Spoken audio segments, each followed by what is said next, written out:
Yo, what's up mga Chokoy? This is RJ from Chokoy Channel. Yon. So, for today's video, bali, sabi ko nga i-explain ko sa inyo kung magkano yung kinita namin sa pag-aalaga ng 8 baboy. Bali, nandito yung inventory kung saan nakalista dito yung gastos natin sa pagbili ng biik, yung mga feeds, katulad ng mga bills ng gamot, turok, and mga etc. like transportation.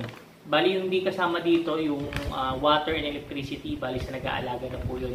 So this is the yung papel po. Tapos nandito rin po sa papel yung inabot ng kilo ng baboy sa loob ng 3 months. Bali 3 months pa lang po binenta na namin kasi pila namin bumababa yung timbang ng live weight ng baboy sa bilihan sa mga merkado. So ngayon, i-explain ko na po.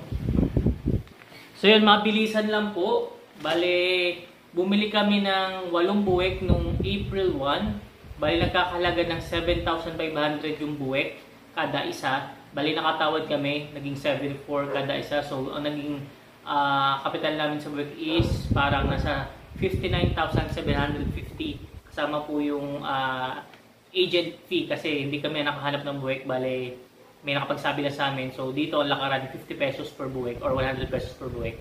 Tapos, bali yun na po, 59,750 yung aming kapital sa buwek. 59,750. Tapos, nag-start na po kami magpakain. So, ang binili po namin feeds. Iba-iba po kasi per week nag-iiba yung presyo ng feeds natin. Minsan 10, 20. So, i-ano ko na po sa summarize ko. Bali, ang naging namin gastos sa feeds overall sa 3 months na pag-aalaga ng baboy is umabot ng 43,310 pesos.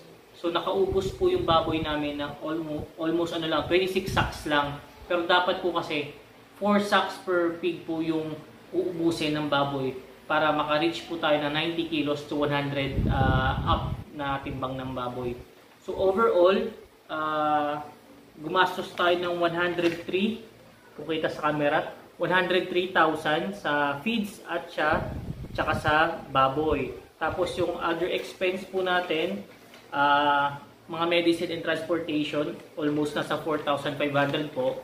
So overall na ating kapital sa pag-aalaga ng 8 baboy lang is 106,000 pesos. Yan po, expense na po yan. Overall expense na po, 106,000 pesos, walang butal. So saktong-sakto po. No? So yun po. Tapos yung ating kinita, ayan, makikita nyo sa camera.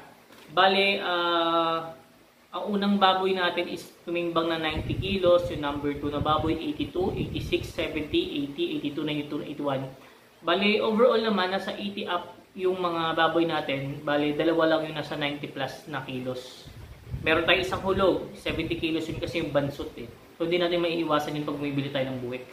So, overall, ang timbang ng 8 baboy ay 663 kilos. Tapos umabot kami sa bilihan ng baboy ng live weight is 235 pesos. So medyo malaki pa po yun. Hinabol po namin yun kasi may bali-balita na bumaba na yung kilo ng baboy sa bilihan.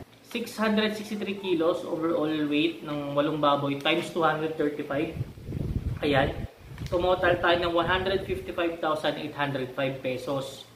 So, ang mangyayari, ibabawas lang natin po yung kapital natin na 106,000 na gastos doon sa 155,000 pesos. So, overall, meron tayong kinitang 49,800 pesos.